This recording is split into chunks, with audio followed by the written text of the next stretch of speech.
Bonjour à tous, l'objectif de cette vidéo est de faire une petite démonstration de notre application CRA Manager développée par nos équipes au sein de DTEC ESN. Donc tout d'abord, je vais commencer par la création d'un compte démo. Donc cette fonctionnalité a été mise en place pour permettre aux personnes qui souhaitent tester fonctionnellement notre application avant de la mettre en place au sein de leurs équipes ou au sein de leurs entreprises. Donc pour cela, on clique sur le lien « Créer un compte de démonstration ». Donc les champs nom, prénom, email, téléphone ainsi que filiale et domaine d'activité vous seront demandés pour la création de ce compte. Donc, ce que nous allons faire.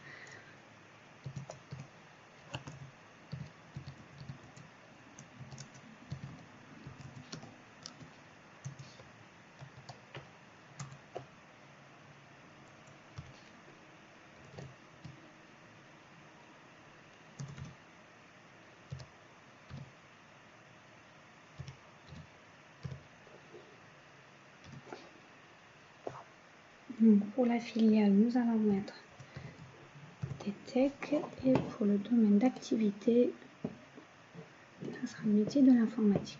Donc nous avons également ajouté une option demander d'assistance personnelle. Donc si vous souhaitez que quelqu'un ou un commercial de notre entreprise vous contacte pour avoir plus d'informations, donc il suffit juste de cocher cette case et un email nous sera directement envoyé. On vous recontactera dans les plus brefs délais.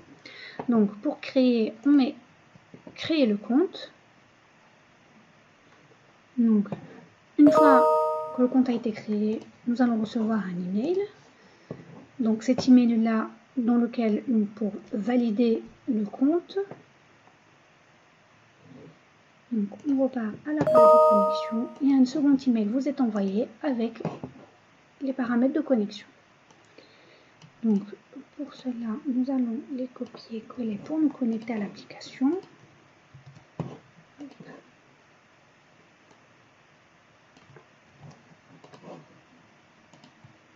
Pouvant également cocher se souvenir de moi pour vous éviter de retaper votre email et votre mot de passe à chaque visite.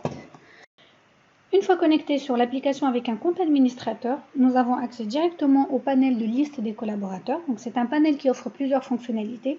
Donc pour les besoins de la démonstration, nous avons généré 4 collaborateurs différents avec des profils différents. Donc nous avons un profil administrateur, manager, collaborateur et le deuxième également collaborateur. Donc nous pouvons avoir accès directement au nom, prénom ainsi qu'au poste du collaborateur. S'il y a besoin de le contacter, nous pouvons consulter son adresse email ainsi que son numéro de téléphone. On peut également consulter la filiale ou le prestataire auquel il est rattaché. Nous avons également un accès rapide à son compte rendu d'activité si celui-ci a été déclaré ou à ses congés et ses absences. Donc ce profil permet de déterminer les accès du collaborateur à l'application. Nous pouvons également, en tant qu'administrateur, réinitialiser le mot de passe du collaborateur si celui-ci l'a oublié. Et donc, lui permettre de réaccéder à l'application. Nous avons également, pouvons déterminer également les statuts liés à ce profil-là. Si le profil vient juste d'être créé, activé ou il est mis au brouillon pour l'instant ou ce profil a été suspendu. Et nous pouvons également attacher des documents qui concernent ce collaborateur via ce menu. Donc nous pouvons rajouter les documents que nous souhaitons rattacher à ce collaborateur. Nous avons également un menu dépliant donc pour avoir plus de détails sur le collaborateur, notamment si nous avons besoin de lui envoyer du courrier, donc son adresse postale et par exemple son manager ou sa date d'embauche. Nous avons également un menu Edit si nous avons besoin de modifier le profil de ce collaborateur ou de l'éditer. Voilà, donc nous pouvons également le déclarer en tant que manager. Et pour finir, nous pouvons également exporter son profil, soit exporter toute la liste de nos collaborateurs ou exporter un profil en particulier via ce menu. Nous pouvons soit l'exporter en format PDF, Excel ou CSV ou supprimer ce profil-là. Si on s'est trompé, nous avons aussi la possibilité de le supprimer. Et donc pour alimenter cette liste, nous pouvons également créer un nouveau collaborateur via ce menu. Donc nous avons mis en place également un assistant d'aide à la création. Si par exemple nous voulons créer un projet, donc là, sans projet, je ne peux pas créer de projet sans avoir un bon de commande. Je ne peux pas créer de bon de commande sans contrat. Et je ne peux pas créer de contrat sans client. Donc ce qui nous ramène directement vers le panel de création d'un client. Donc là, par exemple, je vais créer mon client qui sera client 1. Le premier client, je vais mettre de manière aléatoire le numéro de SIRET ainsi que le numéro de TVA. Hop, on va choisir un domaine d'activité, on va mettre l'hôtellerie par exemple. Donc le contrat, on peut prendre pour l'instant un statut créé. Donc nous avons contact client.fr, donc son numéro de téléphone.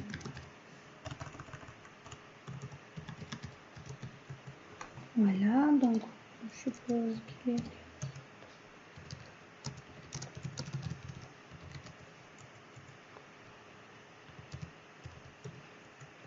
à Lyon, France.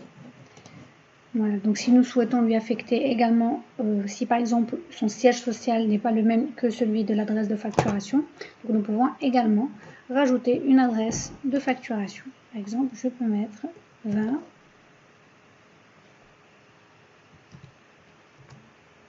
rue de Gaulle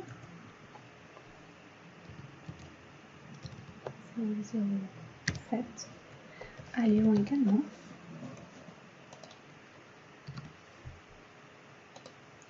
Donc, une fois que j'aurai créé mon client, mon assistant va me rediriger directement vers le contact de ce client.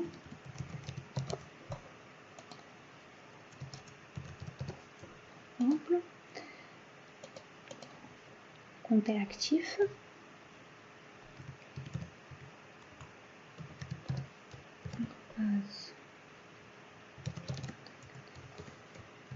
.fr, on va dire qu'il est ingénieur, son numéro de téléphone.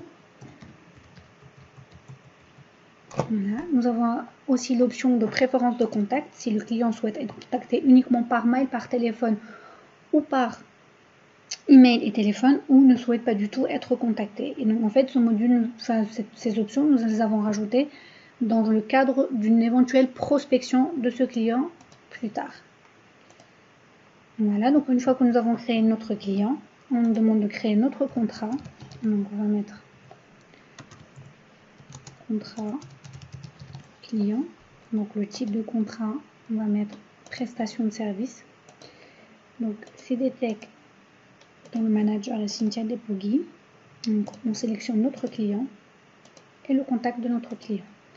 Donc le client souhaite une facturation par exemple journalière, donc il accepte les facturations sur des journées complètes et sur des demi-journées par exemple. Donc le client, le contrat, est-ce que nous l'avons en interne ou en externe? Donc on va mettre en interne. Et on va dire que le contrat est pour l'instant en statut créé. Et nous pouvons également rajouter une petite description sur ce contrat-là pour plus d'informations. Donc une fois que nous avons créé notre contrat, l'assistant nous ramène vers les bons de commande. Donc nous allons baisser le 3.4 par exemple. 4 qui est rattaché à notre contrat client, qui a par exemple une date d'effet du 1er septembre 2020 à par exemple mars 2021. Donc ce contrat, ce bon de commande vient d'être créé. Nous pouvons également rajouter une description. Commande créée, on repart vers le projet et là nous pouvons créer notre projet. Donc on a projet client par exemple. Donc le manager de ce projet, on va mettre Cynthia Depogui. Donc il est rattaché à ce bon de commande là avec le statut activé. Nous pouvons également déterminer une couleur pour ce projet si besoin.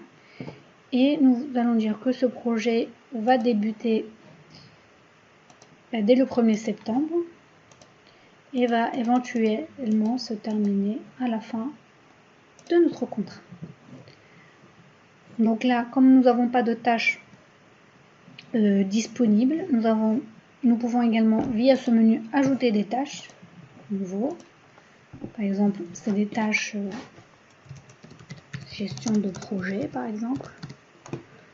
Donc gestion de projet en jour travaillé, elles sont actifs avec une petite description. Et nous pouvons également créer une autre tâche, par exemple si c'est un projet sur du développement informatique, donc vous pouvez mettre développement.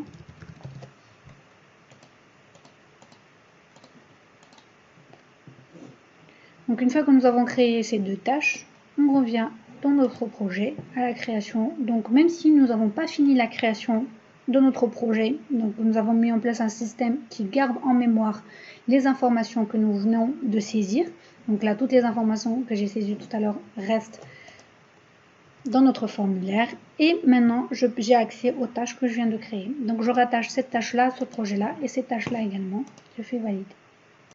Donc, afin de planifier et d'organiser votre activité, donc l'application CRA Manager offre plusieurs panels de centralisation de données. Donc, par exemple, centraliser vos données au niveau de vos filiales, de vos prestataires, clients, de vos contrats, etc. Donc là, par exemple, si nous prenons le module, donc le panel filiale, donc là au niveau filiale, on a toute la liste de nos filiales. Donc là, si par exemple je veux rajouter une filiale, je peux le rajouter via ce menu nouveau. Donc là, je mets par exemple le DTEC formation.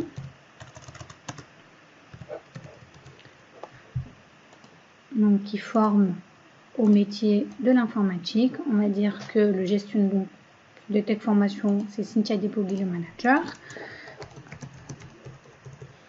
J'affecte un numéro SIRET, son numéro de TVA. C'est par exemple les facturations, elles sont différentes par rapport à DTEC ESN. Donc je mets DF pour DTEC formation. Donc on va dire que le statut est actif. On va mettre 20 jours.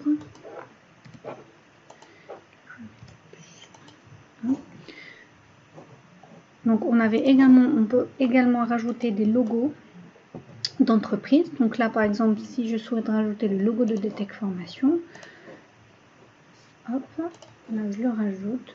Donc là je mets contact DTECformation.fr, numéro de téléphone, évidemment un numéro de téléphone aléatoire, rue de la Villette,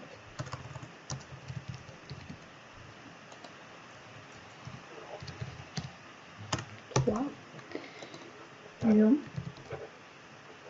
en France. Donc l'adresse de facturation et le siège social de DTEC formation, c'est le même. Donc j'ai pas besoin de rajouter une adresse de facturation différente. Je valide. Donc ce qui me ramène vers la liste de mon panel de filiales. Donc là, on peut voir que le logo a bien changé. Donc si par exemple je veux changer le logo de DTEC, donc en fait ce panel nous permet également d'éditer la filiale. Je viens ici, je change le logo de DTEC. Voilà. Et je valide. Donc ce panel offre également d'autres fonctionnalités. Donc là par exemple je peux consulter rapidement l'adresse email de cette filiale ainsi que son numéro de téléphone s'il y a besoin de les contacter. Je peux également consulter le numéro SIRET, le numéro de TVA s'il y a besoin de faire des facturations. Je peux également configurer chaque calendrier, par exemple des jours fériés ou des fermetures exceptionnelles d'entreprise pour chaque filiale. Donc là par exemple si j'ai envie d'ajouter le prochain jour férié. Donc par exemple le prochain jour férié dans l'année 2020 c'est le 1er novembre, donc qui est un jour férié de la Toussaint. Donc je fais valider et donc ce jour férié est déterminé pour cette filiale. Je peux également le faire pour une autre filiale. Donc là par exemple DTEC formation, je peux configurer également ce même jour férié dans cette filiale là. Valider. Si par exemple DTEC formation n'ouvre pas du 1er n'ouvre pas par exemple du 1er octobre au 15 octobre, donc nous pouvons ajouter une fermeture exceptionnelle du 1er au 15, donc et on met fermeture, et une fermeture exceptionnelle, on peut décrire pour quelles raisons nous souhaitons fermer ces jours-là, on fait valider et donc ces jours-là sont rajoutés. On peut venir les consulter si par exemple nous avons besoin de consulter les fermetures exceptionnelles ou les jours fériés selon les filiales. Donc ce panel offre également d'autres fonctionnalités, comme le changement de statut, donc voilà, vers des statuts créés, activés, rejetés, etc. Donc on peut également venir y attacher un document. Si par exemple on a envie de rattacher cette facture à cette filiale, donc voilà, ça vient se rajouter et donc on peut le personnaliser par filiale. Par exemple, le fichier que je viens de rajouter, on ne va pas le retrouver ailleurs. Donc nous avons également un menu dépliant et pliant pour avoir plus de détails. Si nous voulons consulter par exemple l'adresse et l'adresse de facturation, comme on n'a pas rajouté d'adresse de facturation au niveau de DTEC formation, ben, elle est non renseignée. Donc pareil, comme toutes les fonctionnalités de module, on peut également exporter ces listes de filiales. Si nous avons besoin d'exporter toutes les listes, on clique sur cette case, on coche la case. Si on a besoin d'exporter juste cette filiale-là, donc on peut exporter. Pour exporter ces informations, bien évidemment, on peut la supprimer. Et on l'exporte également, comme dans les autres modules, donc en format Excel, PDF ou CSV. Donc ces fonctionnalités se retrouvent également dans d'autres modules comme le module prestataire, comme le panel prestataire, pardon. Donc là, je peux par exemple rajouter un prestataire.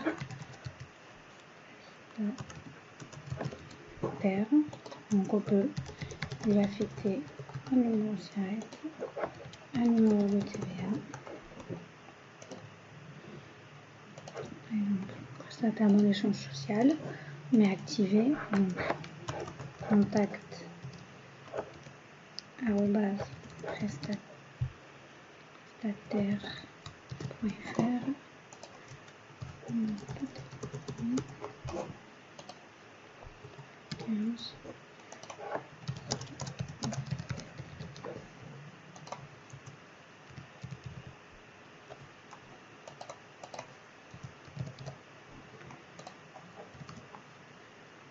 On peut également y attacher une adresse de facturation, par exemple qui est 2032 rue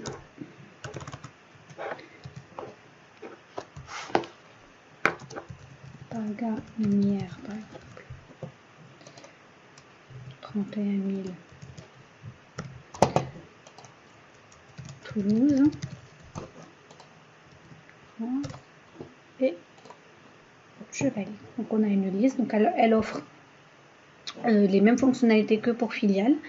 À un détail près, nous pouvons également y attacher un contact à ce prestataire-là. Par exemple, notre contact que nous avons auprès du prestataire. Donc on peut ici directement créer sa fiche. Donc par exemple, Madame Caroline Maillet. Donc ce contact est actif. Donc c'est @presta.fr. Par exemple, son poste c'est commercial et son numéro de téléphone. Elle préfère être contactée par mail et par téléphone. Et on valide. Donc, on peut retourner à nos listes de prestataires. Donc, afin de personnaliser les accès à votre application et également gérer les autorisations selon le profil de vos collaborateurs, nous avons mis en place un panel de gestion des rôles et des permissions, comme on retrouve ici. Nous avons créé par défaut 3 profils, c'est-à-dire un profil administrateur, un profil manager et un profil collaborateur. Donc là, par exemple, le collaborateur n'a accès, si on déplie le menu, n'a accès qu'à 2 panels, c'est-à-dire le panel de compte rendu d'activité où il peut le déclarer, l'afficher, le supprimer, le modifier, donc il a tous les accès dessus, et également au niveau de ses congés et absences, s'il veut les déclarer auprès de son employeur. Donc si on passe au niveau du profil manager, lui il a accès à plus de modules parce qu'il sera amené à gérer des contrats, des projets, des tâches, des intervenants, des bons de commande, donc parce que c'est lié à son poste. Et on a également un profil administrateur qui lui a accès à toute l'application et qui peut également la personnaliser selon les profils. Donc là par exemple, donc on peut également alimenter cette liste par tous les profils selon les entreprises, selon les postes. Donc là par exemple, si je crée un nouveau profil pour les ressources humaines, donc j'ai ce profil là qui est actif, les ressources humaines un temps de travail de 7 heures par jour. Par exemple, leur jour de congé, c'est-à-dire le jour non travaillé dans la semaine, on va mettre samedi et dimanche. Et par exemple, les ressources humaines, ils ont accès au compte rendu, à la filiale, à la profession, c'est-à-dire pour gérer leurs fiches de poste, à la facturation par exemple. Donc on va mettre des profils, voilà, ces panels-là. Donc voilà, une fois que nous avons sélectionné les panels auxquels on souhaite leur donner accès, et on peut personnaliser nos accès. Donc là par exemple, pour les comptes rendus d'activité, ils peuvent en créer un, ils peuvent afficher celui des autres, ils peuvent modifier le leur ou le supprimer. Mais par exemple, il ne peut pas afficher celui de tout le monde. Donc là, par exemple, la filiale, je souhaite leur donner l'accès, par exemple, juste à l'affichage au niveau des filiales, sans forcément les modifier et les créer. Mais après, voilà, on peut très bien leur donner ces accès-là. Ou par exemple, au niveau des factures, on autorise une création, un affichage, une modification, une suppression et afficher toutes les factures. Et au niveau des professions, par exemple, ils peuvent aussi les créer, les afficher, les modifier, les supprimer et tous les afficher. Donc là, je valide, ça vient de me créer un nouveau profil. Donc pour voir si ce profil a bien été pris en compte et que ces accès-là fonctionnent très bien. Donc je peux venir ici au niveau des collaborateurs, changer le profil d'un de mes collaborateurs. Je viens ici, je change, je mets que lui, il est dans le département, il a les accès de quelqu'un qui est en ressources humaines. Donc là, si par exemple, je me connecte avec le compte d'Albert Chapuis, donc se déconnecter, donc je mets là à chapuis@detec.fr.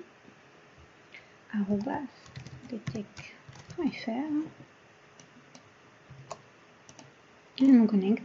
Et là, si je me connecte avec le compte d'Albert Chapuis, donc on voit bien qu'il a accès qu'à filiale, profession, compte rendu d'activité et facture. Donc pour l'instant, on n'a pas de facture, mais quand on aura des factures, elles seront affichées dans ce module-là. Donc si on revient sur notre panel de liste des rôles et des permissions, on peut également, donc ce panel offre également d'autres fonctionnalités comme l'export. On peut également supprimer au niveau de ce menu-là et l'exporter comme tous les autres panels en différents formats pour des usages administratifs.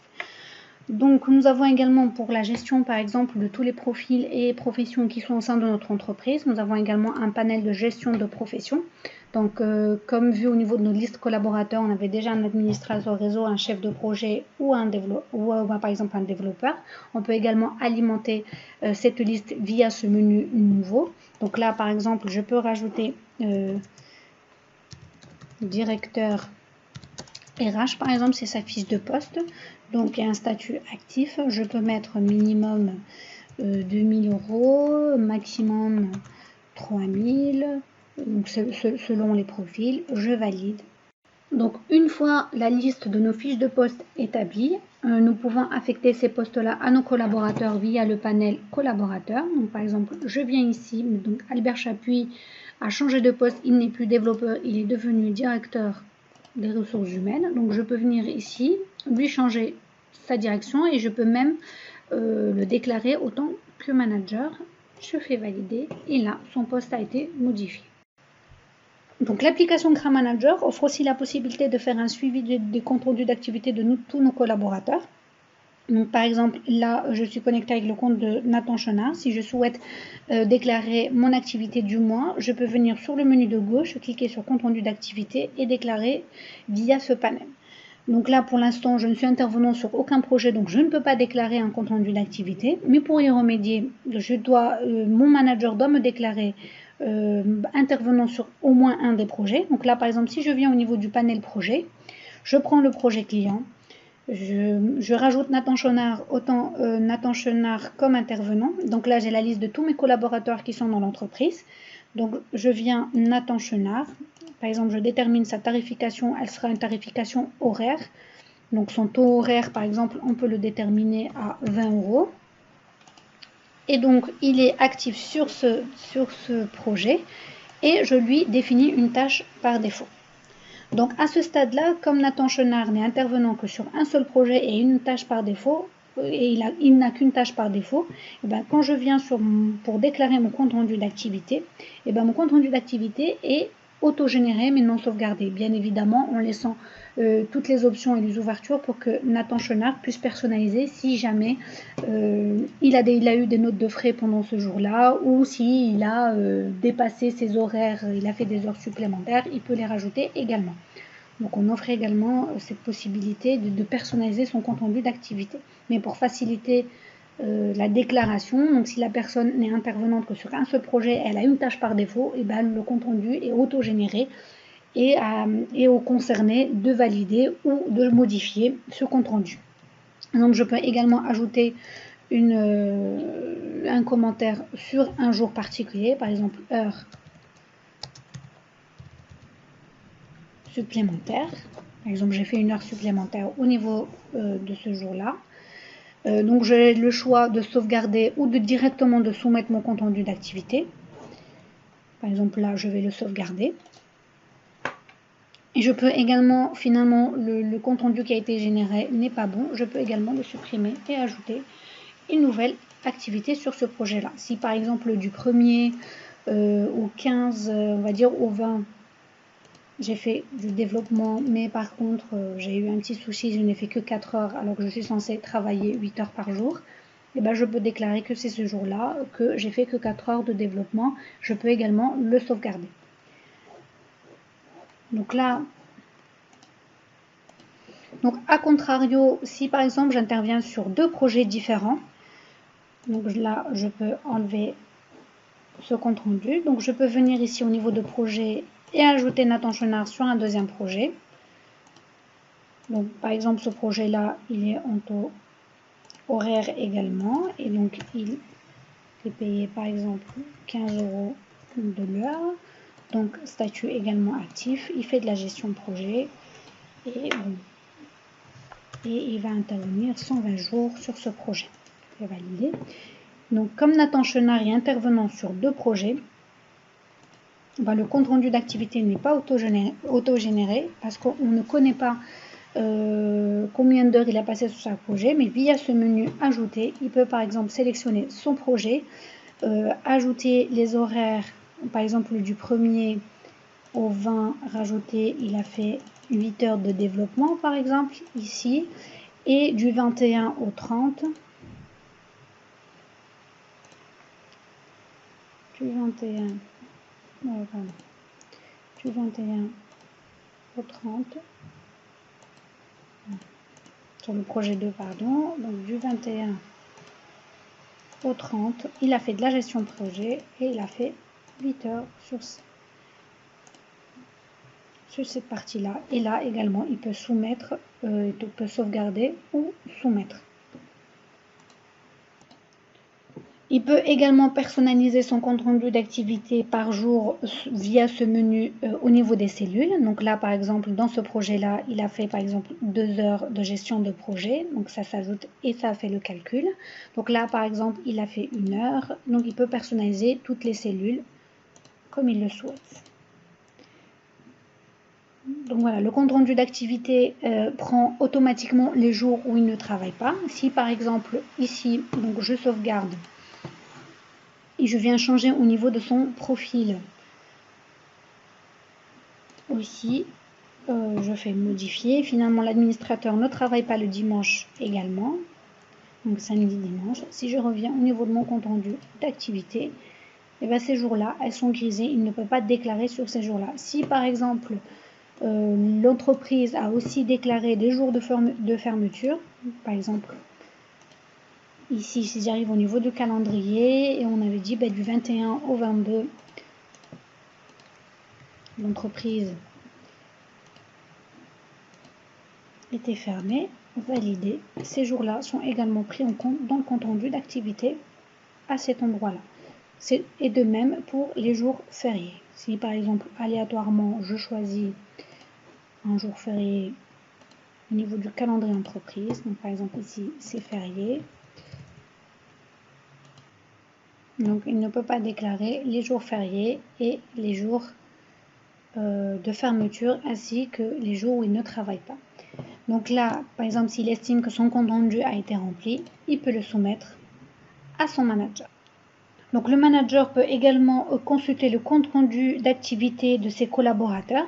Par exemple, ici, Jean-Omer son manager est Nathan Chenard.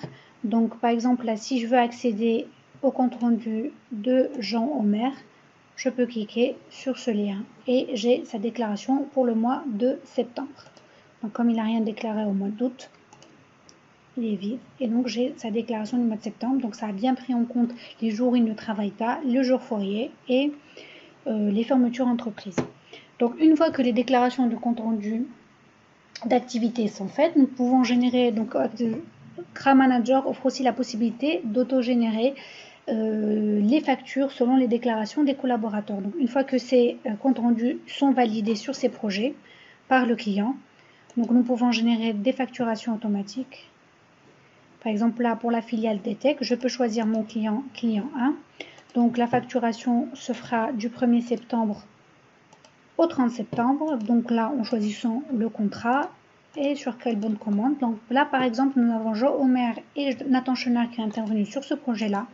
On fait suivant et là ça nous génère automatiquement les lignes de calcul si par exemple il est en taux journalier ou par mois ainsi que les tarifs que nous avons préalablement déterminés dans le panel intervenant.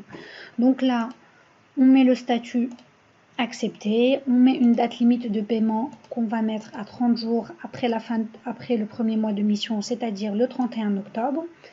Donc voilà, soit on fait une réduction, on applique une TVA de 20% dessus, on valide et la facture est générée. Donc là, nous avons le panel liste de facturation. Nous pouvons également consulter la facture détaillée via cet onglet. Donc là, nous avons tout le détail avec le contrat client, les logos des différentes entreprises, la période de facturation, la date limite de paiement, ainsi que le calcul total. Donc nous pouvons également générer des factures manuelles. Si là, par exemple, nos collaborateurs n'ont pas eu le temps de déclarer leur compte rendu, mais nous avons des horaires. Donc là, par exemple, si je prends ce projet-là, j'ai personne. Donc par exemple,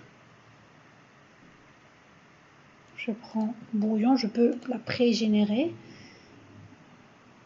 Et donc là, je fais date de paiement le 31. Je peux rajouter que par exemple sur ce projet-là, Nathan Chenard a fait par exemple un taux horaire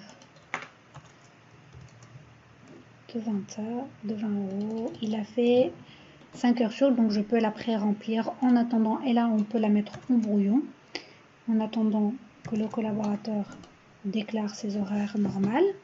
Et donc là, je peux valider. Elle est en statut brouillon et en attente. Donc l'application CRA Manager offre aussi la possibilité de déclarer ses congés annuels, des congés maladie via le module calendrier ou congés. Donc là par exemple je peux y accéder via le menu de gauche. Donc ici congés et absence. Si par exemple Nathan Chenard devait s'absenter du 26 au 30, donc bien évidemment nous avons également grisé les jours où il ne travaille pas.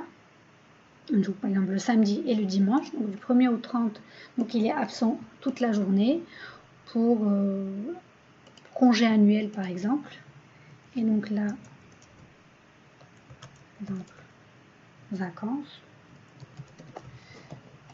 Donc je mets ça en statut soumis. Ça c'est pour soumettre directement à son manager. Je peux également le mettre au brouillon en attendant de confirmer avec mon manager que je peux très bien les soumettre. Et une fois que l'accord est donné, je peux les soumettre à mon manager pour qu'il puisse me les valider.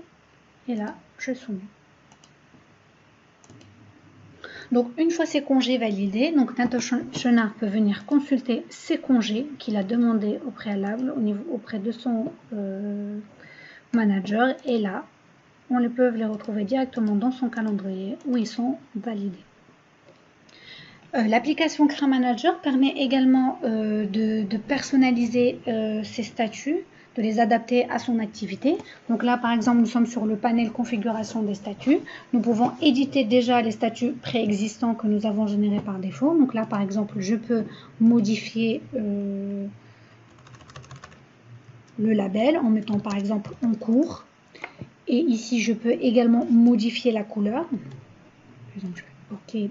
Donc, je peux également rajouter une petite description, donc en cours, et définir si ce statut est actif ou par exemple on ne l'utilise plus, on peut le désactiver ou l'archiver pour qu'il n'apparaisse plus dans la liste. Donc là, on va le mettre que c'est notre statut par défaut, activé, on valide. Et donc sur cette liste-là, donc là par exemple, si je pars au niveau de filiale, et bien, tous les statuts activés sont devenus maintenant des statuts en cours. Je peux également personnaliser qui a accès à quel statut et quel panel peut utiliser quel statut. Donc par exemple, les statuts au niveau de facturation ne seront pas forcément les mêmes au niveau de nos clients. Donc là, si on repart dans notre configuration des statuts, si je clique là sur configurer, donc là par exemple tous les panels ont accès à tous les statuts. Donc là, si par exemple client, je lui enlève le statut en cours, je laisse le statut brouillon, j'enlève le soumis, j'enlève le validé, je mets accepter, rejeter, suspendu ou clôturer et j'enlève le archivé. Et par exemple, on va prendre un autre module, par exemple projet. Par exemple, le projet, je peux lui laisser projet en cours, le projet est créé, le projet peut être mis en brouillon, on lui enlève le statut soumis, on peut mettre que le statut est validé ou accepté ou rejeté, suspendu, on peut lui enlever archiver, on peut également enlever accepter. Je fais valider. Donc quand je reviens au niveau de notre client, si j'arrive là au niveau de mes statuts, et bien que les statuts que j'ai autorisés qui sont sur cette liste là, c'est-à-dire créé, brouillon, accepté, rejeté, suspendu ou clôturé. Donc je peux par exemple changer mon statut via ce menu là ou repartir et les configurer directement par là. Nous avons mis également un raccourci pour les reconfigurer. Donc là, si on repart dans le client, je peux le changer par exemple à c'est un client qui a été accepté. Et donc là, si je repars également au niveau de statut, donc si je viens au niveau de projet, donc là, le statut a bien les projets en cours, et il a des statuts qui sont différents de ceux de client. Il a validé, rejeté, brouillon, en cours, créé. Donc là, par exemple, je peux mettre que le projet a été clôturé, je valide et ça met directement à jour au niveau de ma liste.